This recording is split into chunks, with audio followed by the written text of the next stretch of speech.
across the fence, there's a growing demand for apples. We'll head into the orchard to see how researchers at UVM are helping the state's apple growers and cider producers meet the demand.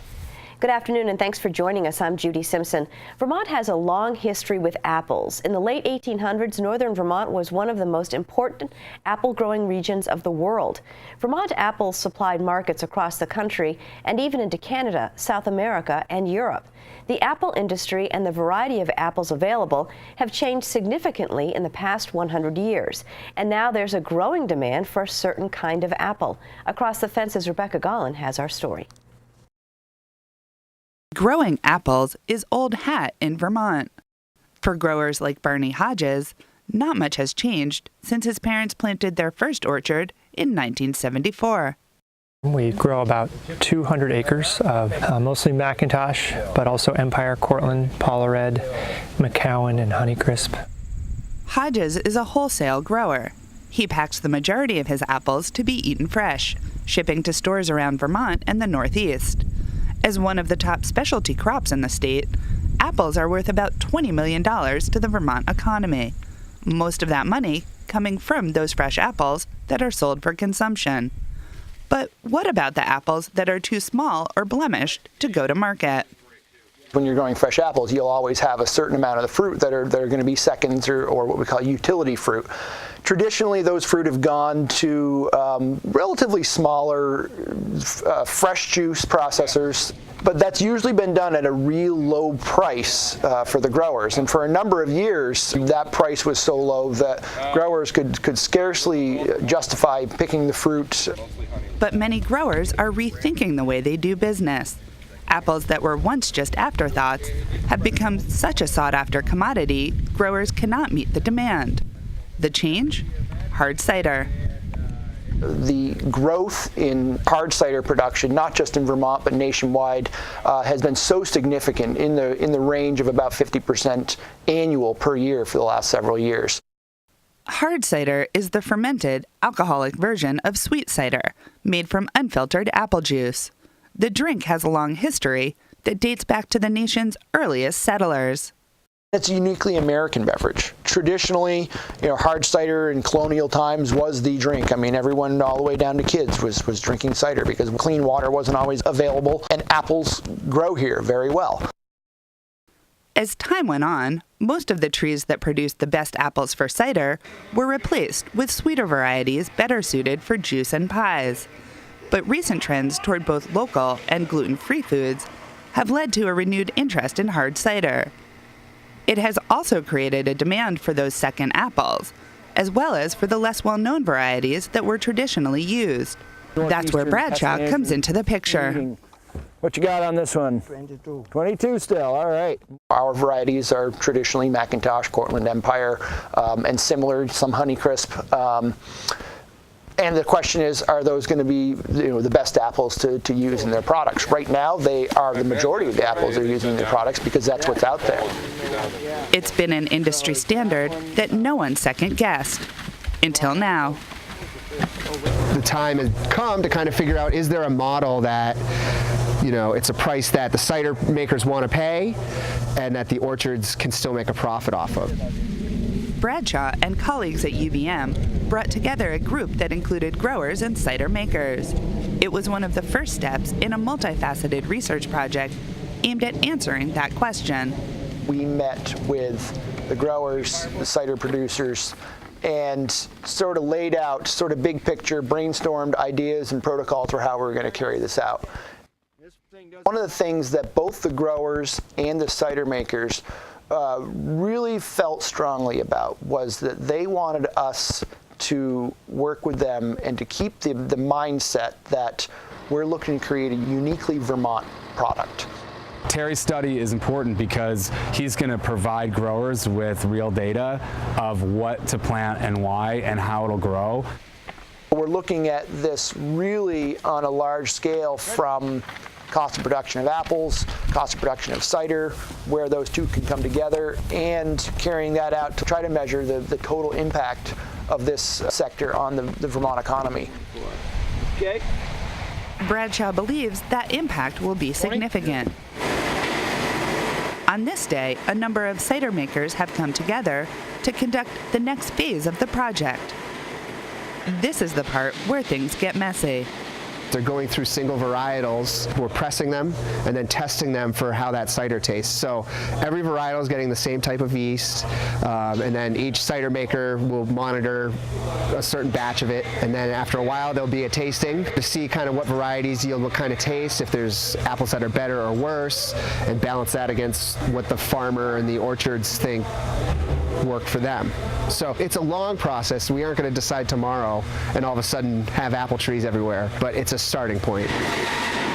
The group collected the juice of 14 apple varieties, including Vermont standards, as well as some of the harder to find types. Along with the replicated trials, turning the juice into hard cider, Bradshaw will take samples of each back to his lab for testing. This is something we're going to be building on for many years. So I intend on a number of these orchards to continue to go back to also find similar orchards or maybe the same fruit grown in a different production system.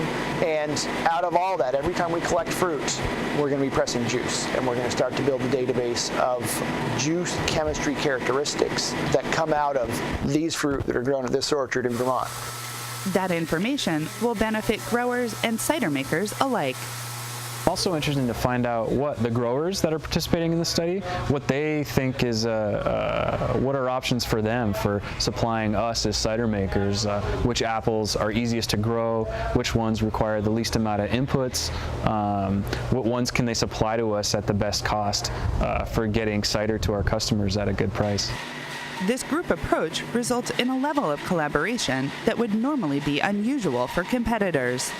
We're competitors if you only consider Vermont as the marketplace, but if you look at the Northeast or the country or the world as a potential market, then getting together as an industry is the smartest thing we could do.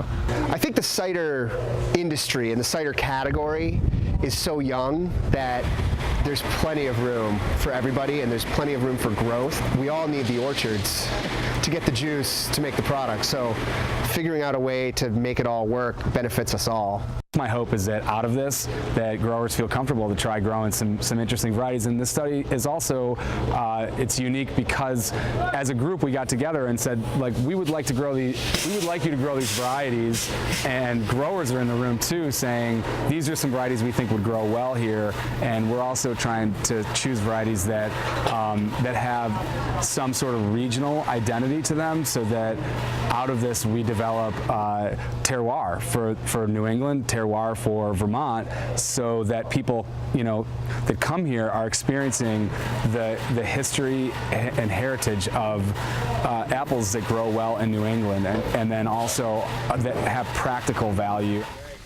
Growing apples for a growing industry and working together to create a uniquely Vermont product.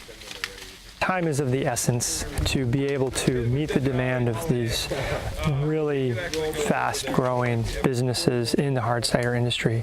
Their needs are right now, and so we're going to do what we can within our model to supply that and maybe even beyond. 1556, tree 11. It's a new look at an old tradition, and it could be coming to a store near you in the near future. In Cornwall, I'm Rebecca Gollin with Across the Fence. Well, thanks, Rebecca. Joining me in the studio now is Terry Bradshaw. Terry is UVM Fruit Tree Specialist and Director of the university's Horticultural Research Center. Thanks so much for coming in. Thank you. Well, this is interesting because just 25 years ago, there wasn't a lot of demand for hard cider. No, there wasn't. Cider was kind of considered either, something that your uncle brought to the sugar house that was maybe fermented in a wooden barrel somewhere, or there was a certain amount of cider that was made commercially, but it was often, pretty sweet stuff that didn't necessarily match, what cider is around the world. Since cider has started to expand, we're seeing a lot more, I would say, increase in quality, but also increase in diversity of ciders. It's interesting that if cider were a craft beer, it would be the second largest category of beer after IPAs.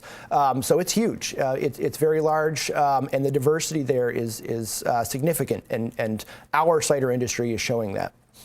And so product is one factor, but what about the quality of the product is one factor, but what about some of the other reasons behind the growth of hard cider? Yeah, the growth as a commercial category has really taken off in the last 10 years, but I would even say in the last 5 years or so. A lot of that has to do with the expansion of the craft beer industry. Cider has kind of tagged along with that as an alternative to craft beers. And as craft beers have gotten maybe more complex, and I would say maybe even a little bit more polarizing as you've gotten highly hopped and kind of more experimental beers, people are turning to cider as an alternative. People are a lot more, I would say, schooled about wine, and cider fits in between there. One of the really unique characteristics about the cider market is, demographically speaking, it's about 50% female as far as the consumers go. It's huge, and the beer market wasn't capturing half the population. So that's been a really big push. And then there's a couple other I'd say trends in the food world that cider can ride along with. Cider by its nature is gluten-free, so it fits into the gluten-free movement. And as we get more regional ciders and local ciders, it certainly fits into the locavore movement. And people who choose a cider can feel like they're buying a Vermont apple. And so will Vermont apple growers benefit from the increase in hard cider production? Yeah, they already are.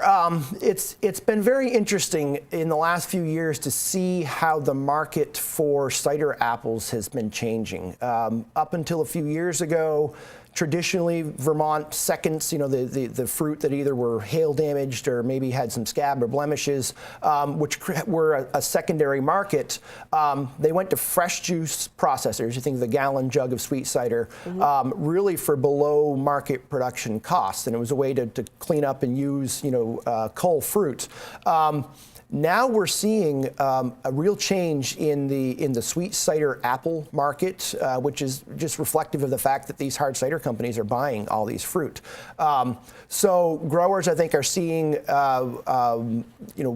better money for their second apples. They're also starting to explore opportunities to specifically grow fruit for cideries.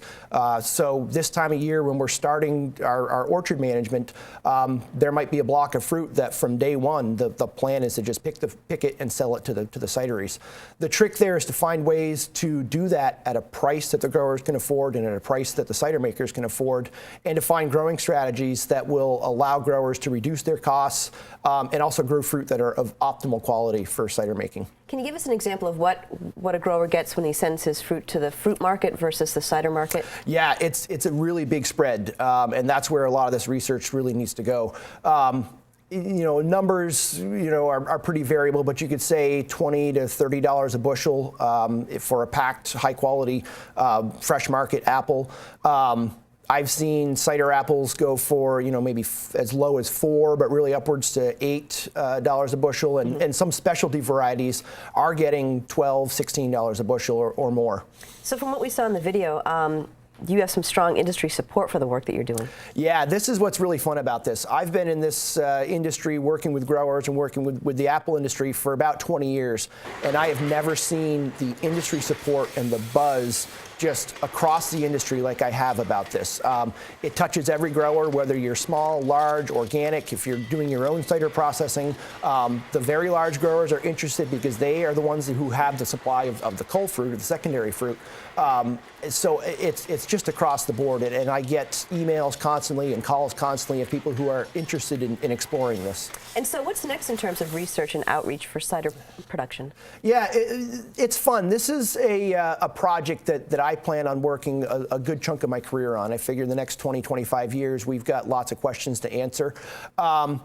Coming up this season, we're going to be working more on calculating costs of production of growing fruit, specifically for cideries, because that's what it really all comes down to. Is I need to gear my research toward activities that will support, the commercial production of these. So we're going to be doing some of that. We're going to be doing some horticultural studies, continuing to evaluate fruit that are grown in the state, both the standard, Macintosh type fruit, as well as some of the specialty cider varieties, and collecting juice characteristics. Okay. got just a few seconds left. If you're teaching a course this summer on fruit production as well, and if people want information on that, what should they do? Absolutely. The web address is on the screen there. This is a fruit production class. We do teach about tree fruit and viticulture production, but virtually everybody who takes this class has got some interest in cider making, so we certainly cover a lot of that. So people really want to learn a lot. That's their opportunity. Terry, thanks so much for joining us. Thank you. That's our program for today. I'm Judy Simpson. We'll see you again next time on Across the Fence.